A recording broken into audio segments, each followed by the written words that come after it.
So like a lot of people, well, they might be hesitant to get into Bitcoin because they're a little uncertain about it. And then they find out a little more about it and they ask this question. So is it better to just do the stereotypical dollar cost average strategy that you would use like in the stock market, where you're just investing on a regular basis, like, X amount of dollars per week or per month, etc.?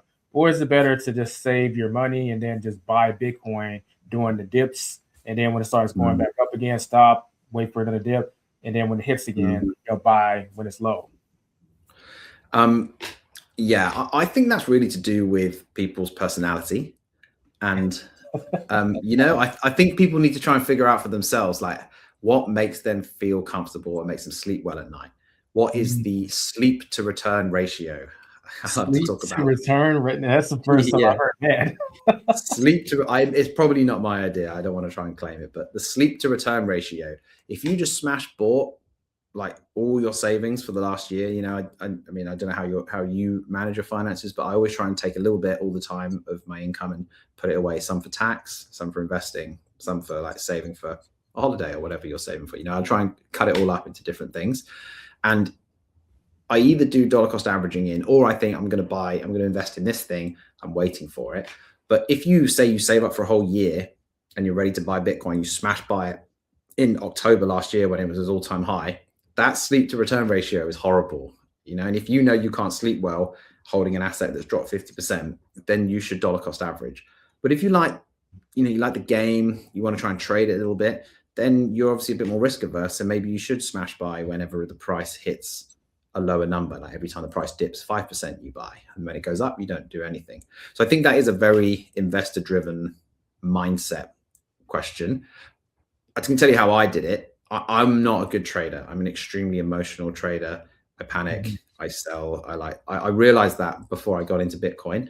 And for me, the way I got into Bitcoin, or what I like to say to people is, look, if you're interested in Bitcoin, you should just buy a little bit. Like, what's the risk in just buying a little bit? Not even an inconsequential amount for whatever your income is.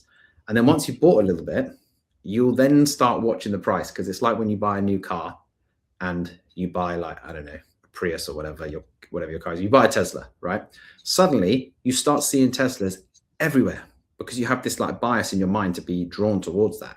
I think it's the same with Bitcoin. When you buy it the first time, it's actually a great way to learn about it, because you see the price go down. Then you want to find out, why has the price go down? And then you might see the price go up and you're thinking, how has it gone up? What's caused this? And then you look at the news, and then you'll then go into some Reddit forum or a YouTube video to find out why the price. And then you start learning about it through owning it a little bit. So I think that's a nice way to get into it. And the way I got more Bitcoin, started accumulating, is I'd just be listening to content and understanding it more. And then something would hit me and there'd be a penny drop moment. And I'd just think, I don't have enough Bitcoin. And then I would just buy. Like, it wouldn't really matter what the price was, because when I was buying it at $20,000, $30,000, it literally doesn't really matter whether you buy at 20 or 30. When it goes up to 120,000, or Bitcoin continues to rise to 400,000, 500,000, $1 million in several years' time, you're not going to care whether you bought it at 60,000 or 70,000 or 100,000. You're going to be looking at, have I done an 8x, 9x, or a 10x on my money? And you won't be that bothered by the little thousands. So I think it's round it off. I think you have to understand yourself and your tenacity for risk and volatility before you decide whether you're going to do DCA or smash buying. Okay, that's a cool way of looking at it. Now, I'll just clarify in terms of if someone was going to save and buy in the dips. I'm just going to use the framework that we teach on financial anatomy. So you have your emergency fund, and obviously that's there for an emergency fund. That should be 6 months to a year's worth of living expenses. So that Very doesn't good, get yeah. touched regardless of anything. Then you have your general savings account, and then you have your account that you're going to be using for investments. And investments, it could be real estate, it could be the stock market, it could be crypto, and it's up to you how you want to divide your asset allocation in that regard. But let's just say you're going to focus on crypto and Bitcoin in this case. So the money that you're saving for your investments, you would just let that pile up and buy the dips, but not necessarily take your emergency fund and then buy all this crypto when it's in the dips. That's, for lack of a better word, stupid. Yeah, very good. Yeah, I like that model. Yeah, I've something similar.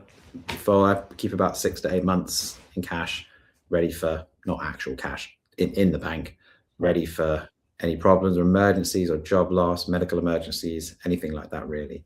And yeah, I think that's a very smart way to live, and very few people do that. So if your listeners are doing that, it's a fantastic way to not be stressed. And also, you then don't feel that when the price of Bitcoin is down or something has happened, the stock market is down, you don't feel stressed to sell it at the worst possible time. You have access to other cash that allows you to live for a bit longer before you have to sell your precious investments. Yeah, because generally speaking, you don't want to have to sell an investment. If you want to sell an investment for whatever reason later, that's one thing. But if you have to, when you sell it, the market might not be in the best condition. It could be in a dip. So Yeah. then you have to sell it. So no.